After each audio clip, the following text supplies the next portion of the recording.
Yo, what is good, people? We're here with part 13 of Chronicon. Alright, shout outs to archaix. Shout outs to Mr. Bashirs. Buy him a shirt, send it to him. Maybe even just knit him a shirt. I'm sure he'll love that. Check out his books. He's just recently dropped another video on the Phoenix, which explains how the Freemasons, Vatican, all that sort of shit have hidden it from everybody. And it's very known to everybody. And it's not fake in any way. The Phoenix Cataclysm is a real thing, but I believe that we can definitely prevent the catastrophe that is expected. There ain't no Neolithic shit happening. Nah, it's not happening. We're going to have technological advancements that prevent us from being sick.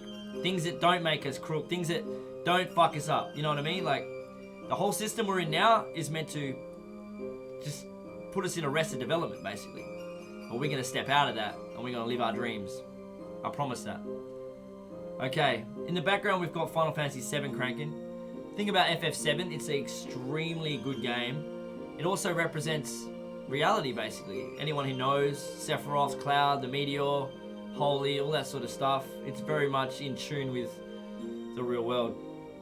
But anyway, let's pause that goodness and get straight into the readout. The last time we mentioned Zachariah Sitchin, he noted that the three methods of calculating the long count all relate to the arbitrary number 360. Okay, so now we're going to continue.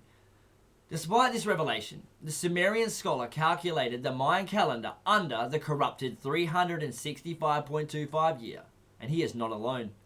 Because scholarship ignores solid archaeological and textual evidence that Earth's orbit was dynamically altered in 713 BC when all the calendars of the ancient world changed from China to the Americas. The calculation of the 1,872,000 days under the wrong solar year of 365.25 days corrupted the end date to be in 2012 AD. Abbreviating the perfect 5,200 years of 360 days each to 5,125 years. The chronologists and astronomers around the world in 713 BC added 5 evil days to the end of their calendars to compensate for the change. The entire system has been calculated under the 365.25 year when the 365.25 day calculation is only good for years after the 713 BC cataclysm that altered the solar year. Prior to 713 BC, the 365.25 year was unknown to the ancients. A tun is 360 days. A baktun is 400 tuns, or 144,000 days, and 13 of these cycles being 1,872,000 days. Now, the 13 Mayan baktuns started at 2713 BC and then end at 2046 AD. So from the first baktun to the 13th baktun. We've got some significance happening around the 6th baktun, which is 864,000 days. 864 is the foundation of time number, as seen clearly in 3031 BC. In 713 BC, the dark satellite passes too close to Earth, which is the lost moon of Nibiru, and a flux tube incinerates 185,000 Assyrian soldiers on their way to Jerusalem. A cataclysm alters Earth's orbital distance from the Sun enough to add 5.25 days to the year.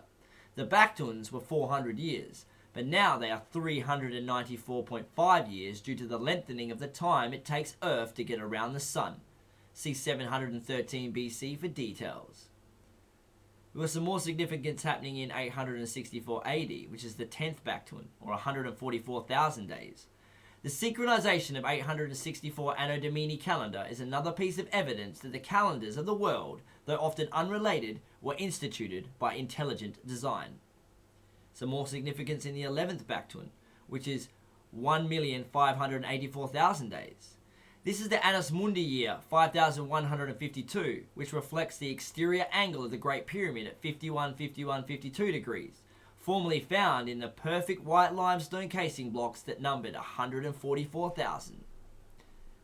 Now the final significance obviously will be on the 13th Baktun, which is the 1,872,000 days. The Mayan calendar complete with the 13th Baktun. The ancient world was divided between 12 regions, but the Americas were then unknown, being the 13th region the origin of the Maya. The Maya were 13 clans living under the 13 heavens who originally lived in North America before they migrated to Central America. In 2046 AD, the civilization of North America will be obliterated by a disaster. The United States, which began as 13 colonies of Britain, a people racially and spiritually descended from the 13 tribes of Israel, believers of a new covenant. The 13th tribe was Ephraim, the tribe of adoption. Adopting foreign people is what made the United States what it is. We ran out of time, but we'll be back tomorrow with more Chronicon goodness.